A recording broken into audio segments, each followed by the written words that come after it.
जिन्हें को बोले अपने मुल्क में मुसलमान एक तरफ ले जा और नया पाकिस्तान बना दे, तेरे को प्रधानमंत्री बनना, तू वहां बन जा।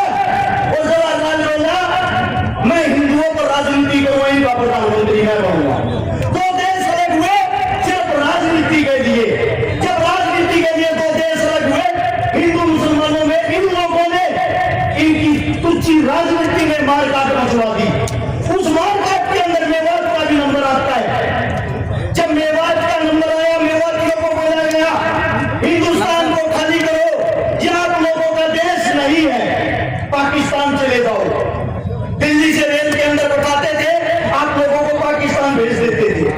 उस वक्त मेवातियों ने कहा हमारा हिंदुस्तान है, हिंदुस्तान किसी के बाप का नहीं, हम रहेंगे हिंदुस्तान में।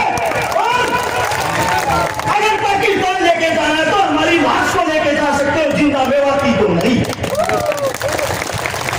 इस बात का पता लगता है कि मेवातियों ने जिद पकड़ ली। देश के सबसे बड़े नेता उस वक्त के बापू गांधी को बुलाया गया कि यही मना सकता है, इन लोगों को और कोई नहीं। ये हकीले हैं, ये जिस चीज पर अड़ जाते हैं जान दे देते वापिस नहीं हटते। आपके मेवात मुंह के अंदर घासेड़ा गांव है, वहां पे बापू गांधी जी आए।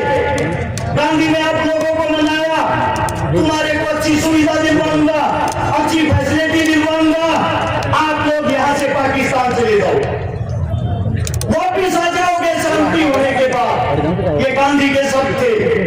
उसी वक्त एक मेवाती बुजुर्ग ने खड़ा होकर कहा गांधी जी हमारे को हमारे देश के अंदर मिट्टी देखो, मिट्टी नसीब करवा दो, वो काफी है, देश को छोड़ के नहीं जाएंगे।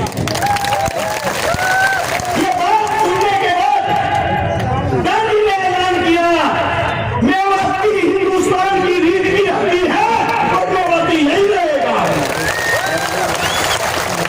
अब बात आती है आप लोग पिछड़ क्यों रहे हो? मेवात की खबर पढ़ के देखते हो कभी?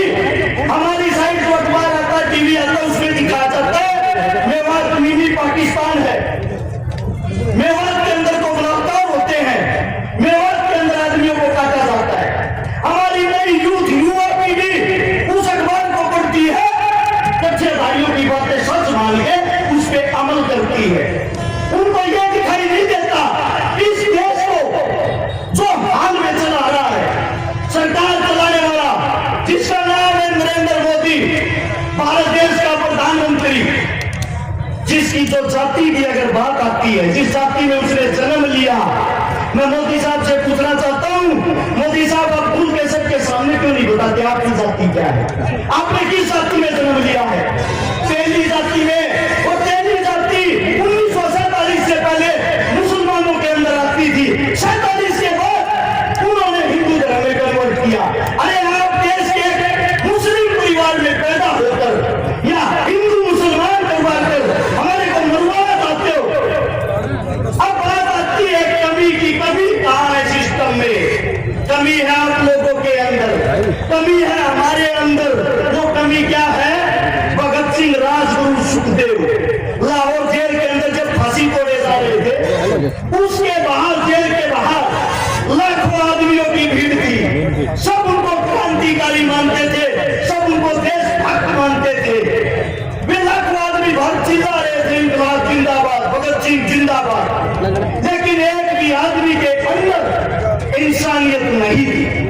वहां जितने बाहर खड़े थे, हिंदू, मुस्लिम, सिख, ईसाई खड़े थे, हिंदुस्तानी कोई नहीं खड़ा था। अगर वहां हिंदुस्तानी खड़ा होता, उन सब की ताकत एक होती, वे लाखों आदमी उस जेल की एक एक ईंट उखाड़ते, जेल का नामो निशान नहीं मिलता और आज भगत सिंह, राजगुरु, सुखदेव तुम्हारे बीच जिंदा होते। वही हालात आज है आप लोगों के लिए। जब हम बोलते हैं, बोलने से पहले तो होश सिखाना सबका, बोलने के बाद बात आती है तो जाति से है। और जात हिंदू थे ही नहीं। कमाल है भाई, हमने हिंदुस्तान के लिए जन्म लिया, हिंदुस्तान के अंदर जन्म लिया है।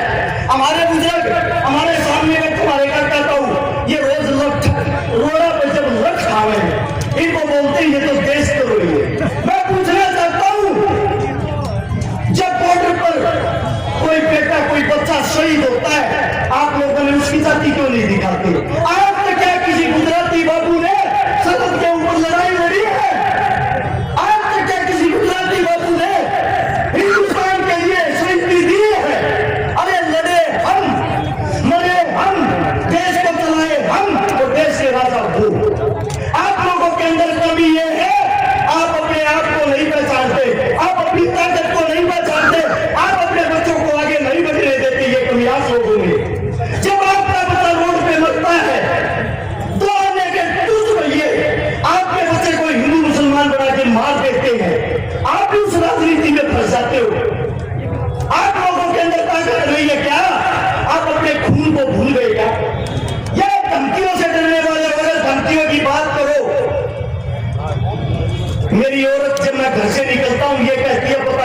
बचाएगा या नहीं। मेरी औरत जिसके साथ मेरी शादी हो रही है, उसके पेट में दूसरा बच्चा है, मेरे को यह भी यकीन नहीं है मैं उसका मुंह देख पाऊंगा या नहीं। जिस दिन से मुंह मेवात के ऊपर मैं बोला, मैंने शुरुआत की ऐसी धमकियां ऐसे आदमियों की, सुबह मार देंगे शाम मार देंगे, फिर भी मैं एक बात कहता हूं इस सरकार को, समय तुम्हारा राज तुम्हारा हिम्मत है तो मार लेना।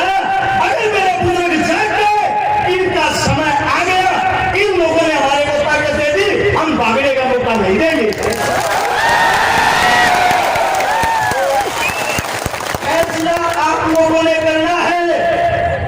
अरे इस देश का राजा किसान होता है, किसान।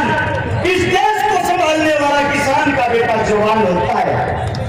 और आप लोग अपनी ताकत भूलकर हिंदू मुस्लिम जाट ब्राह्मण में फंसकर उन लोगों के बहकावे में आए हुए हो।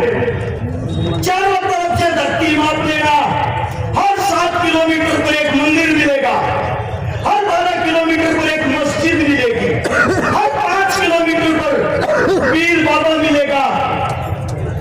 मैं आप सभी साथियों से एक बात पूछना चाहता हूं, सच बताना, दिल से बताना, क्या एक भी हिंदुस्तान का राजा शिक्षा, स्वास्थ्य, रोजगार, पढ़ाई लिखाई की बातें करता है? जरूरत ही नहीं, क्योंकि उनको मजा आ गया है, हिंदू मुस्लिम उनकी खुराक हो गई है।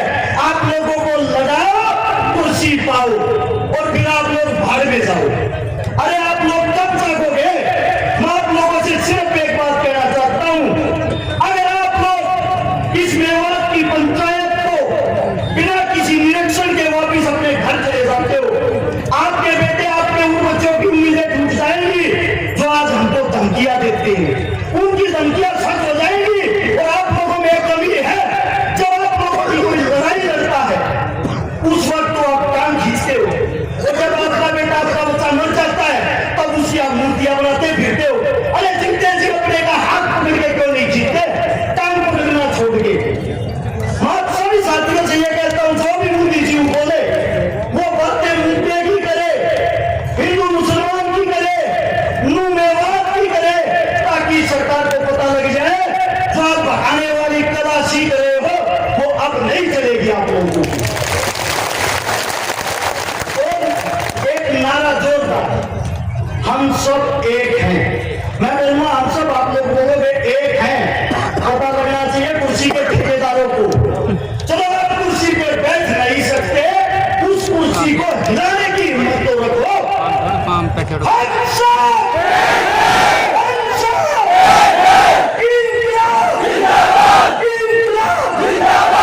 कोई मेरे मुख से गलत शब्द गलत बात निकली, आपका बच्चा आपका बेटा हाथ जोड़ के आपके चरणों में माफी चाहता हूँ।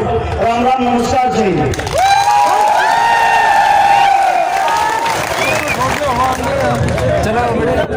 भरोसे का YouTube चैनल और सच्ची खबरें देखने के लिए हमारे खबर हक टीवी को सब्सक्राइब, लाइक और शेयर जरूर करें। और हाँ, सबसे पहले खबरें पाने के लिए बेल आइकन दबाना बिल्कुल भी ना भूलें।